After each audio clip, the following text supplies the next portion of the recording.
মাঠে নামাজ আদায়ের জন্য রিজওয়ানের শাস্তির দাবি করছে ভারতীয়রা। রিজওয়ানের ধর্মভীরুতা ঠিক কতটা তা জানেন সবাই। ম্যাচ চলাকালীন প্রায় সময়ে নামাজ আদায়ের দৃশ্যে রিজওয়ানকে দেখা যায়। বিষয়টি ভক্তদের কাছেও এই যাবৎকালে প্রশংসা পেয়ে আসছে। তবে এবার ভারতীয়রা মাঠে নামাজ আদায় করায় রিজওয়ানের শাস্তির দাবি তুলছে। দেশটির আইনজীবী থেকে শুরু করে ক্রিকেট বোদ্ধারা অব্দি রিজওয়ানের ধর্মীয় কাজে প্রশ্ন তুলছেন। তারা জানতে চাইছেন, পাক এই তারকা কি খেলতে এসেছেন নাকি ধর্ম প্রচার করতে? ভারতীয়দের এমন উদ্ভট বিতর্ক নিয়ে বিস্তারিত থাকছে প্রতিবেদনে। মোহাম্মদ রিজওয়ান কখনোই ক্রিকেট এবং ধর্মকে মেশাতে ব্যর্থ হন না, কথাটা এক ভারতীয় সমর্থকের। তাদের মতে ধর্মের সাথে ক্রিকেটকে মেশাচ্ছেন পাক তারকা ক্রিকেটার মোহাম্মদ রিজওয়ান।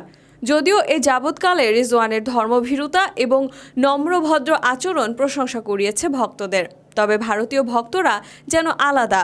এ বিষয়ে এক ভারতীয় সমর্থক পাক উইকেটকিপার ব্যাটারকে ক্রিকেট এবং ধর্মের মিশ্রণের জন্য অভিযুক্ত করেন এবং বলেন, মোহাম্মদ রিজওয়ান কখনোই ক্রিকেট এবং ধর্মকে মেশাতে ব্যর্থ হন না।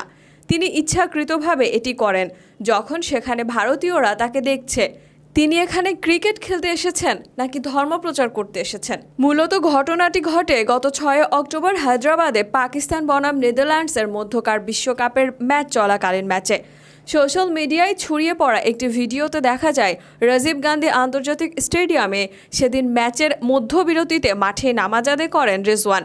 যদিও বিষয়টি সাধারণ অনেকের কাছেই, কেননা এর আগেও বহুবার এমনটা করতে দেখা গেছে তাকে। নিজের ধর্মচর্চার জন্য সমর্থকদের কাছে প্রশংসিত হয়েছেন রিজওয়ান। শ্রীলঙ্কায় গত এশিয়া কাপে ভারতের বিপক্ষে ম্যাচের ফাঁকে তাকে মাঠে নামাজ পড়তে দেখা যায়। তবে এবার সেই একই কাজে ভারতীয় অনেক সমর্থকের সমালোচনার মুখে পড়ছেন রিজওয়ান। যেখানে খেলার সঙ্গে রাজনীতি ও ধর্ম জড়িয়ে ফেলার অভিযোগ সামনে আনছে কেউ কেউ। আর এবার সমালোচনার তোপ এতটাই যে ভারতীয় আইনজীবী বিনীত জিন্দাল আইসিসির কাছে রিজওয়ানের বিচার চেয়েছেন। আইসিসিকে দেওয়া চিঠিতে ভারতীয় এই আইনজীবী দাবি করেছেন, জাতি ধর্ম বর্ণের ঊর্ধ্বে বিভিন্ন দেশের মধ্যে ভালো সম্পর্ক গড়ে তোলার জন্য আন্তর্জাতিক খেলাধুলোর আয়োজন করা হয়। আর খেলাধুলোর সেই স্পিরিটের বিরুদ্ধে কেউ কোনো কাজ করলে তার বিরুদ্ধে কড়া পদক্ষেপ নিতে হবে সংশ্লিষ্ট কর্তৃপক্ষকে।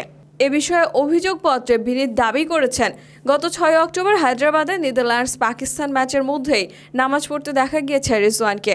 অনেক ভারতীয়র মধ্যে নামাজ পাঠ করে ইচ্ছাকৃতভাবে নিজের ধর্মকে তুলে ধরছেন পাকিস্তান তারকা, যা খেলার স্পিরিটের বিরোধী।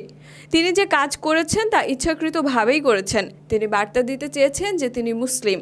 এদিকে বিষয়টি নিয়ে রিজওয়ান বা পাকিস্তান ক্রিকেট বোর্ডের তরফ থেকে কোনো মন্তব্য করা হয়নি এখনও। অফিসিয়ালি কোনো মন্তব্য করেনি আন্তর্জাতিক ক্রিকেট সংস্থা আইসিসিও। তবে ভারতীয়দের এমন আচরণ নিন্দার ঝড় তুলেছে বিশ্বে।